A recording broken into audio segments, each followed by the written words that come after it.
In the colonial era, M.K. Gandhi and M.M. Malviya inspired Sri M.C. Sivananda Sharma, a young man from Karnataka, to educate the future citizens of a liberated India.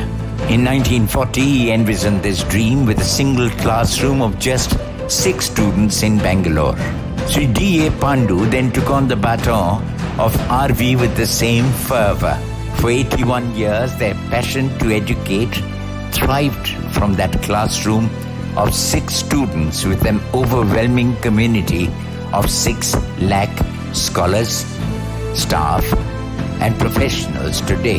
Carrying this legacy forward, we proudly announce the launching of Rashtriya Vidyalaya University, a conglomerate of world-class academic institutions that will lead to global happiness, peace, and prosperity.